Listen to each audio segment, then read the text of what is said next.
BooTube. I'm so freaking tired right now. Anyway, this is my, hopefully, after this I'll be caught up right now. This is my reaction rant to Supergirl, Season 1, Episode 18, titled World's Finest, which, by the way, is the awesome crossover episode with The Flash! I was so looking forward to when I saw it, and I was like, hooray, and happiness, and all that good stuff. But anyway, let's get to it. Back, from what I remember, because this was, March 28th when it came out, so let's see, basically, after Shaban, remember when Shaban was all drunk on the roof, and Winn tried to talk to her, and she tripped, fell off the roof, and then she sonic screamed her way down?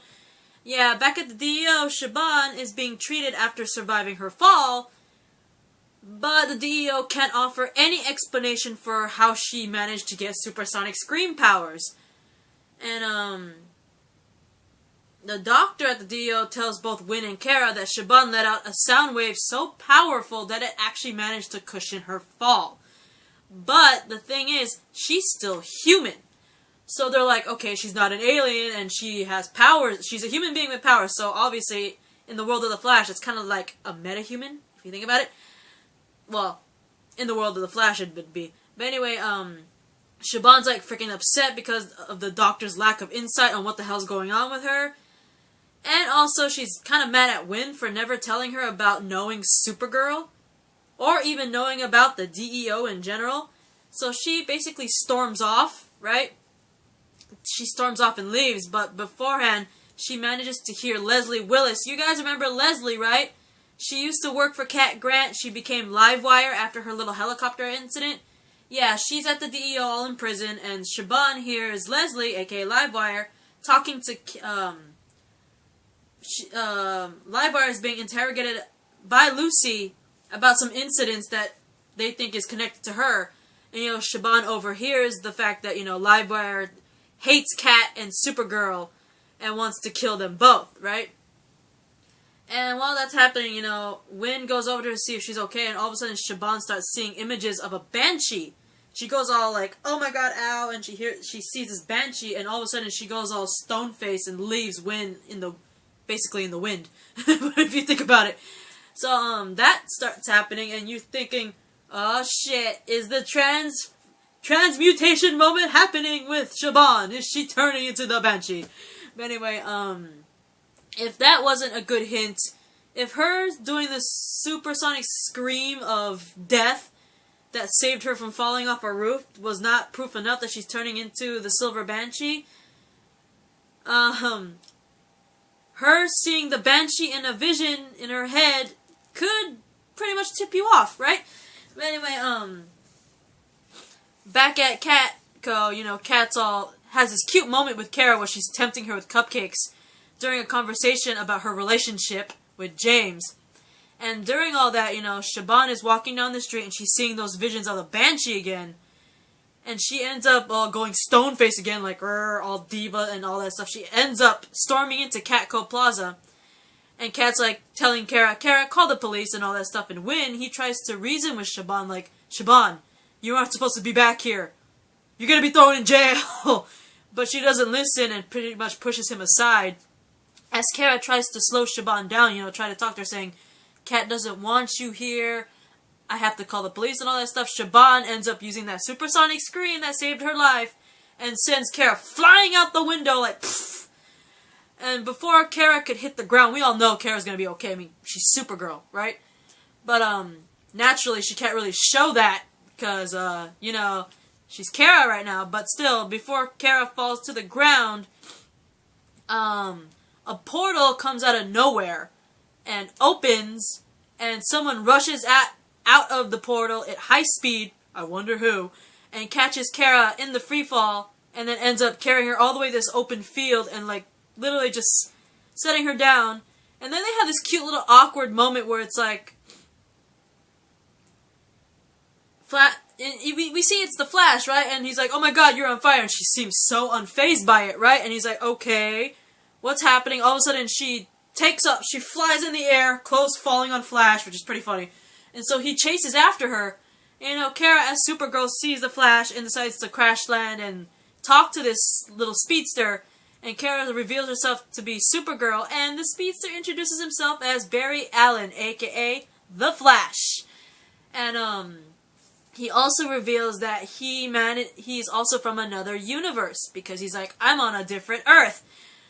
So that happened, which was so cool, and I was like, yay! Flash! So I'm gonna like abruptly stop it there, because apparently this episode, the events of this episode, episode 18 of Supergirl, intersect with the events of the 18th episode of The Flash, season 2, episode 18, titled Versus Zoom.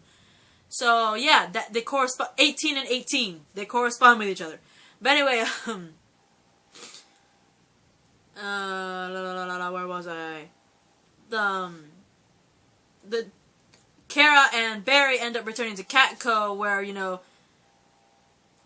they're both inside that secret room where Kara, Winn, and James go when they're doing their superhero business, right? You know, Barry's trying to look up a way to, you know, return home, and he tells Kara, "There's a central. You guys have a central city, but no Caitlin Snow, no Cisco Ramon, no Dr. Wells, no one that can help me come back home." And during all of that, James and Winn show up, and they're like, "Oh my God, are you okay?" and all that stuff. And that's when they get introduced to Barry. And Barry ends up giving the explanation. You know, he's from another Earth, and he ends up explaining the multiverse and how he reached the universe. Apparently, because if you saw when he saved Kara, he had the Tachyon device. If you guys remember the Tachyon device, that was developed by the scientist Dr. Christina McGee. Yeah! But, he basically describes the fact, you know, he's from another Earth, he traveled, and the fact that he's also a superhero and all that stuff. And it's pretty funny because Kara, she's so fascinated by Barry, she ends up befriending him and learns more about the multiverse and his speed as well. And he's also, she also offers to help him find a way to return home.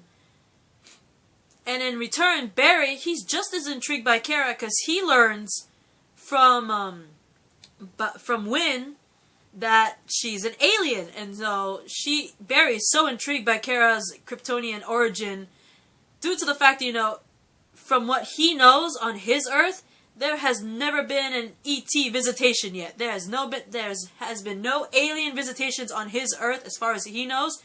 So as far as we know, in Barry's universe, there is no Superman or Supergirl in that universe. And Kara's intrigued because there's no Flash in her universe. So they're all intrigued by each other. Winn shares the same fascination with Barry as Kara does. And the funny thing is, James, you can see that he's jealous. He's very jealous of Barry due to the fact that Kara's giving him so much attention because they're both superheroes. And he's like, okay, you're a superhero? Okay, whatever. And all that stuff. And it's so funny because they have a moment where, Barry tells Kara that he needs to get like 1,000 calories, and she takes him to like a donut place, so they both head out. And it's so funny because Winn makes fun of James when they leave. He's like, "I didn't know your face muscles could make that." And he's like, "What? I'm fine." And then Winn gives the greatest line ever. Every time I hear that line, I laugh. "Jealousy, thy name is Olsen." I laugh every time when he says that. That is like the funniest line I've ever heard. I am not even shitting you. But seeing James actually jealous of Barry because he's getting so much attention from Kara is absolutely adorable. And I love Barry and Kara's interaction with each other because they're both fascinated with each other. You know, metahuman, superhero, alien, superhero. It's cool. It's interesting. And the fact that both the actors that play Kara and Barry, respectively, were both on Glee. That makes it cooler! But anyway, before they could leave for lunch, you know, before Kara could take Barry to get them donuts, Kat calls Kara in to her office because she's like, "Oh, good, you're alive. By the way, since you survived that incident, I want you to not talk to anybody. You are mine. I am interviewing you. You will not talk to anybody." And also the fact that she managed on her laptop to get some sort of screen cap of Flash saving Kara. So she demands they get, at the same time, James and Winn end up in the office. So all four of them are in there. And she demands they get an insight on this new superhero. What I thought was funny, though, is that she broke the fourth wall. Cat Grant broke the fourth wall when this happened, because all four of them are there. James, Wynn, Kara, and Barry. And they're all standing in front of her, and she's like, "You four there, standing around doing nothing. You remind me of a racially diverse cast of the CW." The moment she said that, break the fourth wall. Cat Grant, you are awesome. Thank you for that CW mention. That was funny as hell. Especially when you look at Barry's face and he makes a face after she says that. It was pretty funny. But anyway, like, she comes up with a bunch of names, right? Like, was it the Streak? Did she say, I know she said the Red Streak. And she said another name, I don't remember, but the two names I remember, she said the Red Streak, but at the same time, she said the Blur. I don't know if you guys remember, but from that old show, well, not really old, but that fairly old show called Smallville, if you guys remember, Clark Kent, before he was known as Superman, he went by the Blur, because every time he did his superhero stuff, he zoom out of nowhere, and they just called a Blur. So the fact that they gave a CW drop and a Smallville drop with the name The Blur, that was freaking priceless! But the fact that, you know, I like the fact that Barry all speaks up saying, "What about the Flash?" And he's like, what Kat said about the Flash name was funny. She was like, if I remember correctly, she was like, "The Flash sounds like he's a superhero that comes out of an alley with a trench coat." And I just bursted laughing, because the look on Barry's face was freaking priceless. And the fact that James was practically laughing in his head because he had this huge freaking smile when she said that. I was like, I feel you, James. I feel you so much. Oh my god, it was too funny. But anyway, Cat broke the fourth wall. That was just so... This episode was so beautiful already, just that small amount of time. Just... Oh my god, it's so cute seeing Barry and Kara bond, seeing Wynn getting all, ooh, fangirly over Barry, seeing James be jealous of Barry because of the attention Kara's giving her, the CW the fourth wall break with the CW, Cat making a reference to Smallville, the Blur, Cat making fun of the name The Flash.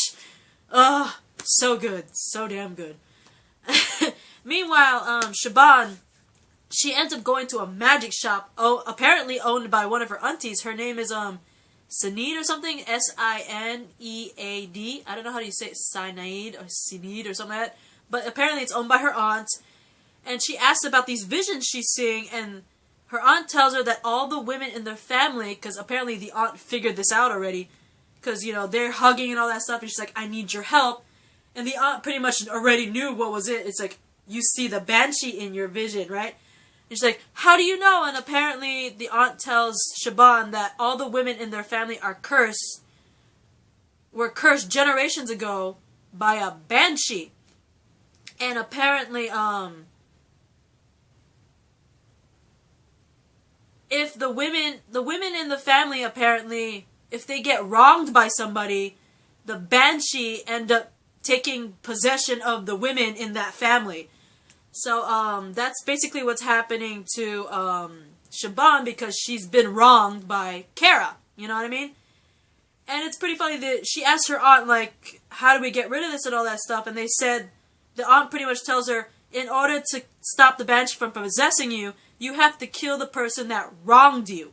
And Shaban's like, "So, did you do it?" It's like, "Yeah, why do you think your uncle's not around?" I was like, damn! But anyway, I'm running out of time. I'll continue this in the next video. Most likely a part 2. I think there might be a part 3, but there's definitely going to be a part 2. So I'll see you guys in the next video, okay?